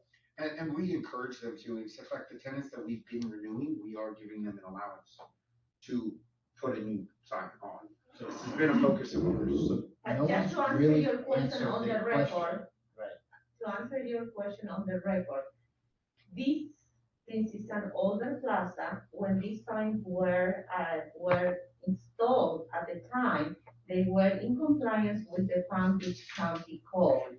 So they are non-conforming, non-conforming signs. In order to specifically answer, are they in compliance with our code, we would need to look at each of them and say yes or no. Some of them they might be, some others might not be, because when they were installed, they were not reviewed by us. We got what we got. That's, because it's an older plaza. So to basically my specific answer is, I don't know how many of them are in compliance with our code and how many are not. But I'm just thinking that as the applicant and Mr. Castle mentioned, if we have a condition of approval that will, give a time process that the new tenants, they must comply. So that will be a rationale. What's the within the lease that they can, there's nothing they can change. They change. I'm assuming y'all helping them with cleaning them signs and making them as presentable as possible. If they're indeed weather and that sort of thing. I mean, we're about to paint the whole center, as you know, and we can certainly have our crews go up there and clean them to the best of their ability. Like I said, the tenants I'm renewing at the moment, I am building an allowance for them to put new signs. And we will require, when we have the ability and the negotiating power to do that, but a tenant that's existing with a lease that entitles them to a sign, I don't know how I can require them to. What's your longest remaining lease? How far out? I can't say with certainty, and, tenants do have renewal options. Most of those options are negotiated options where it's a fair market rent where we can make that requirement at that time. I don't believe a single tenant other than Winn-Dixie actually has a fixed renewal option. So we should be, I would say within the next 3 years, be able to renegotiate and put new signs on everything. Just from the putting together justification statement, we did not identify that there were nonconformities in that wall signage. But regardless, we would meet the standards of the city on those signs. My concern is just the existing weathered, decade-old signs. I understand, Still unfortunately. look weathered or decades old when we're done. But if we can set a standard that says within the next 3 years, those signs have to be refurbished or replaced, then I'm okay. But I don't want 3 years to turn into 6 years to turn into 10 years. I hear you completely. I would be comfortable with that condition, and in the meantime, we'll explore the viability of a refurbish before that. So 36 months. So the only other concern is really what is that max height that we have approved so far for signs? Is it 6 feet? Yes, I need to look at it specifically, the one that was approved for Publix. I don't recall at this moment how high was the Publix letters on the wall sign. Yes, I don't recall, I had to look at it, but we can put again, a condition of approval that would say that needs to be at the same height. I don't recall. Are you talking about the height of the 6 foot letter height? Correct. Yes, the wall sign Winn-Dixie, it needs to be the same height than the Publix. Publix didn't have that. Publix had a whole lot of other signage on all sides of their building. They did not have extra large. I have a variance request, Publix. So I need to look at it. Verify. For sure. So remember distinctively that Publix wasn't Yeah. requesting an increase in The their size height of the of sign. the public letter, yeah. Yeah, no, because I was impressed that they did it. Keep in mind also, Publix does have those massive monument signs, the blue ones that the city has. They have 2 of those to create additional identification from the street. I mean, if the 7-Eleven that sits much closer to the street is at 5 or 6 feet, I think the Winn-Dixie sign that sits much further back and is protected by all those oak trees. I personally do think it's reasonable, and I do think it's in keeping with the aesthetic, but obviously that's at your discretion. I'm okay with making it whatever the max that we've approved the variance for in the past. I don't want to start going larger. The fast for, It was 7-Eleven, 7-Eleven. it could be for a frontal main sign, which I know we keep saying 6 feet, which if that's the case, then so be it, 6 feet. But if it's 5 feet, then I want it to be 5 feet, personally. I can. Well, for Publix, we did, didn't have a 14-foot sign. No, that's No, the that's monument. not the monument. Talking Oh, about, you talking about the I'm Winn-Dixie? talking about the physical letters, The wall sign. the wall sign. So, I mean, I think we can all agree 7-Eleven 1.0 was incredible. And they wanted a much larger sign. We made them taper down a little bit, and it still looks fantastic on the screen. I just want to get away from the precedent of making these massive neon signs throughout our entire city, because that entire, from the high school to the end, is going to be all commercial. So what we do now matters very much. I can back check again, like I said, what we approved here for 7-Eleven 1.0. I don't have the information in front of me, but if that's the standard that this council would like to, approve, definitely that could be a condition of approval. I understand this comment.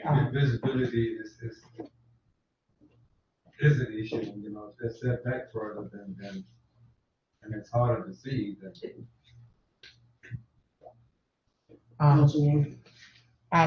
Not to beat a dead horse, but I was expecting something a little different, I think.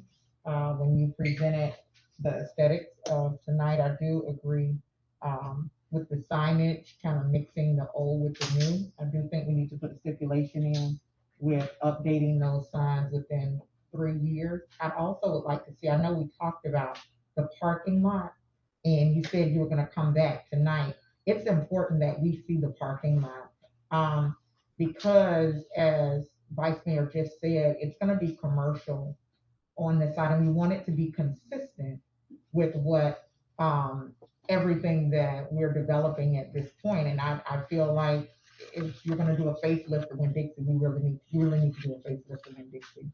And let me say this, I'm clear, you all have been phenomenal with the suggestion I made with allowing the students at Similar Ridge to help and partner and intern. So I do appreciate that. And of course, we all want to work together, but I want us to be able to, and you as well, and I know you do, be able to bring something to the city that is beautiful and consistent with everything else we have. So I really would love to see just something different.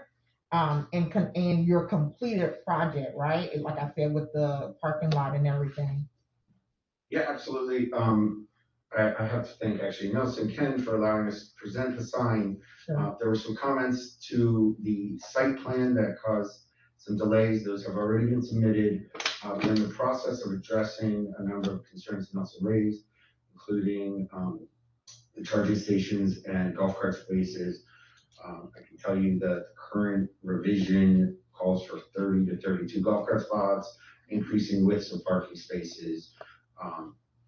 You may have noticed or not, the new roof is already done. The new parking lot lighting is going to be going on in the next few weeks. And then once we get the approval on the site plan, we'll be redoing the parking lot. I do have one more question. Have you engaged the community any in what they would want to see or how they would want it to look? No, we have not.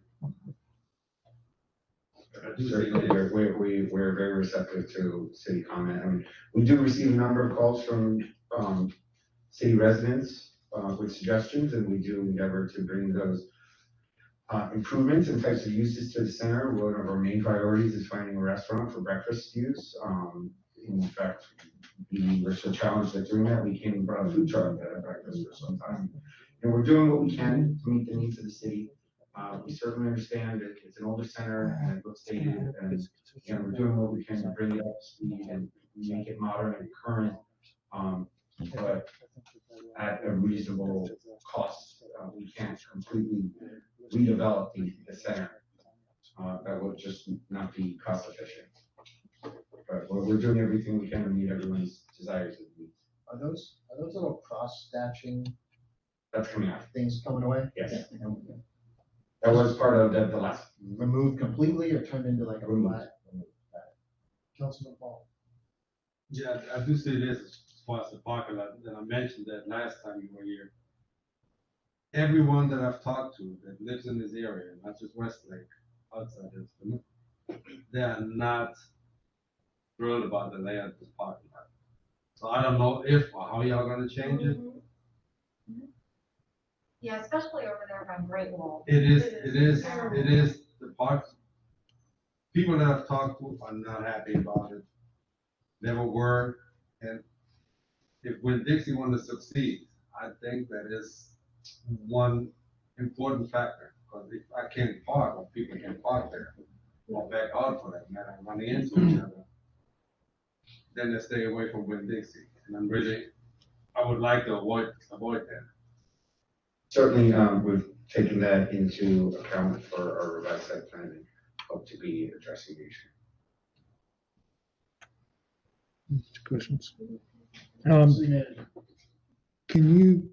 I see on item number, the future ground mounted tenant sign, there's two of them on Seminole Pratt.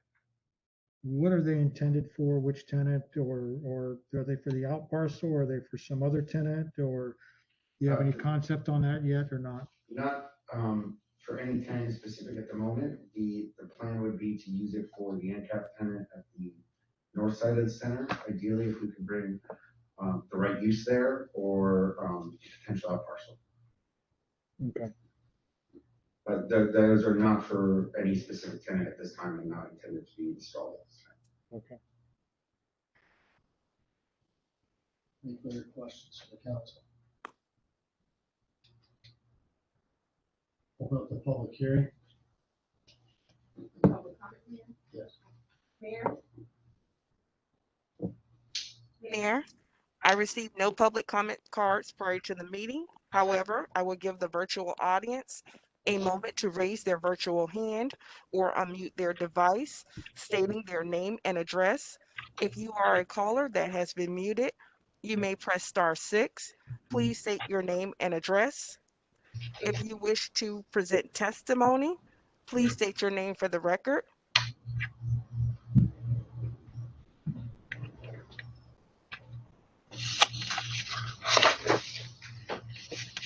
If you wish to make a comment, please raise your virtual hand or unmute your device by pressing *6 and state your name. If you will be presenting testimony, please state your name for the record.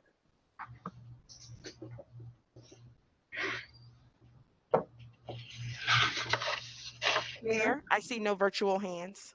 Thank you. Thank you. Thank you. Would you like to make the motion? Sure. I'll make a motion to approve resolution 2021-25 with a few provisions. One, that all existing tenant signs be refurbished or replaced in a period of 36 months. Or not to exceed 36 months rather, that the variance applied for in terms of the height of the wall signs not exceed any existing variance that the city has already approved. And I believe that's it. If I can just have the applicant's representative just confirm for the record that he's in agreement with those two conditions. Yeah. And just to be clear, Mayor and Council, the city obviously is not a party to the leases between the landlord and their tenants, and the tenants are not a party to this application. So this is a commitment that the applicant has agreed to refer this up to sign in 36 months, just for the record, Mayor. Thank So you. you realize that? I did. And if we could, I know you were sworn in, if we just have your name for the record, please? Michael Narula. Thank you, thank you. So we have a motion. We have Parking a lot's second. next week. Those conditions. Parking lot September. Second.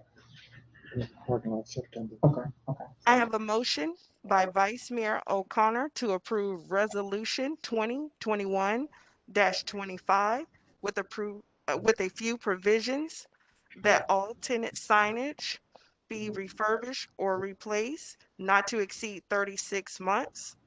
Also, the variances not to exceed the previous variances that the city has previously approved. Roll call. Need to ask a question, can we make this 36 months provision, seeing that we are not in business with the tenant? I don't know how long, you weren't quite clear how long the leases go. And I'm not sure what the contract looks like between you and the tenants. So The answer for the record is this is a commitment that the applicant has made to the city. So this is at the end of the day, that the applicant has committed to replace all of the signs on the plaza within 36 months. That may come through his tenants, if he has a relationship with the tenant at the time of renewal. But absent a commitment from the tenant, the applicant is committed to the city to update all of the signs, either replacers or for 36 months. okay, you okay with? I'm willing to make that commitment to you. Thank you. Thank you, Mayor. We have a first and we have a second.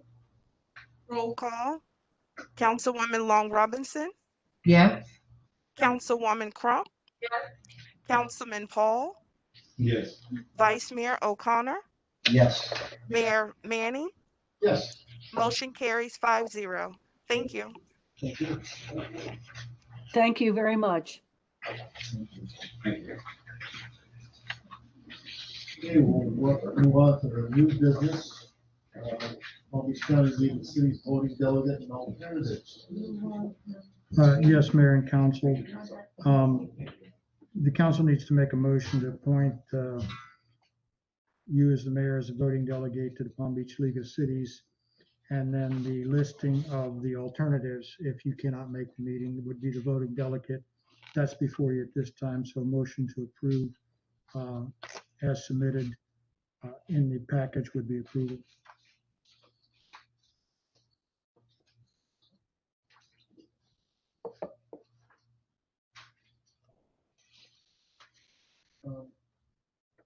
Just to recall my memory, who was our alternates?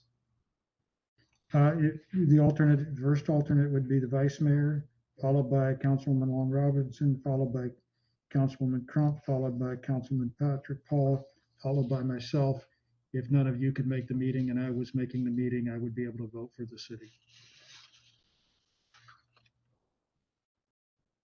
I just like to make a comment. Hmm? We're gonna have new officers, council members and a new mayor here. That's March. And we still have April, May, June, July, August, September. We'll still have 6 more months left between we do this every year this time. Vote on this, on the delegate and the alternate. I believe so. Zoe, we just got this and, well, we got it a month or so ago when we passed the original ordinance. Why don't we just attach it to the seat? So, Yeah. is that the way it's written now? It's written with an actual person's name is the way it's written. Can it be just the seat or no? That way we don't have to change it. Right. We can amend it after the March meeting. It's not a problem. Okay. So we'll just move forward with that then, as long as it can be done. That's all that matters. And for the record, whomever takes my seat will need to, they can take my place. I'm on the administrative municipal committee. So they would just need to be willing to take my place, whomever places seat for. Or whomever they decide, right? And I can make that, I can have that conversation now. So with that, if everybody's in agreement, with Mr. Castle's explanation and what's on the Motion ready. staff by staff, all we need is a motion. I move to make Mayor Manning the Palm Beach County League of Cities voting delegate with Vice Mayor O'Connor next in line, should we not be in attendance. I'll second. I have a motion by Councilwoman Long Robinson to appoint Mayor Manning as the voting delegate and alternate delegate Vice Mayor O'Connor. Roll call.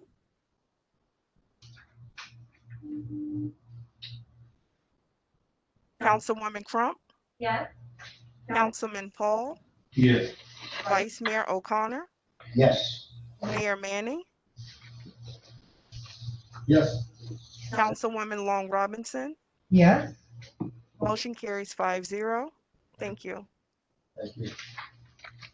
Okay, we'll move on to city council comments. We'll start out with Councilwoman Long Robinson. I have none.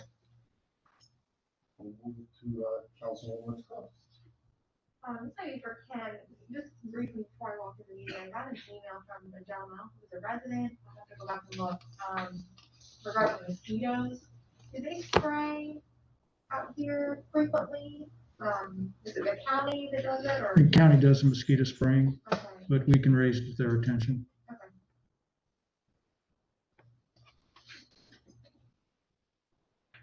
That's all I have. Thank you. Councilman Paul. I'm good. Thank you, sir. Vice Mayor. Where's my update from FBU? Been a It's a month. bi-monthly. What's that? I went back and looked at the minutes of the last meeting. It's a bi-monthly update. 5 months. It's every 2 months. They have another month. Correct. Okay, fair enough. However, I will report that they did work out the issues with Sid, and Sid has issued their permit for them to continue up through the Sid issues that they were dealing with. So if you notice, they're down at Harlene Lane Pipe coming north now. So it is bi-monthly? Yes, it is. It's in the minutes. Aside from that, just want to thank all my colleagues and the council for their leadership, and thank you to staff, as always. Thank you. That's been awesome. Thank everyone for their presentations this evening and for the city manager and for our building department, our planning and zoning, everyone for the tremendous job you're doing. I got an email from the city manager about an exciting new project coming, hopefully coming. It's in the permitting, to be permitted stage, I assume. It's getting, you're coming in for site plan and some other things shortly. Site plan has been submitted. Some very exciting things coming away out here in Westlake. So with that, we'll move on to staff reports. We'll start out with city attorney. Have anything I do not think bring to us? this evening. No, I do not, Mayor. Thank you. Yes, if you want. Mr. Castle? Just a couple minor things. One of the things is, again, tomorrow evening at 6 o'clock is Coffee with the Manager online. The assessment letters for solid waste will be going out to the residents later this week, first part of next week. So you should be seeing that letter, which is one of the requirements of the notification is a mailed notice that we will be instituting the assessment for solid waste, and it'll be on their tax bill. And that's about it. Everything else is moving along rapidly. Very good. Thank you. Okay, we're going to open up public comments on the agenda items only. This section of the agenda allows for comments from the public to speak on items only presented on the agenda. Each speaker will begin a total of 3 minutes to comment. A public comment should be completed and returned to the city clerk. Mayor, I received no public comment cards prior to the meeting. However, I will give the virtual audience a moment to raise their virtual hand or unmute their device, stating their name and address. If you are a caller that has been muted, please, you may press *6 to speak. Please state your name and address. You have 3 minutes.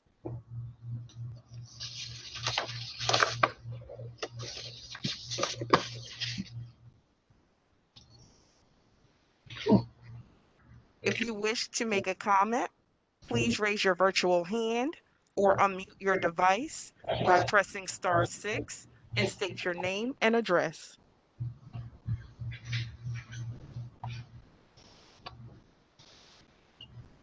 Got something. Mayor, I see no virtual hands.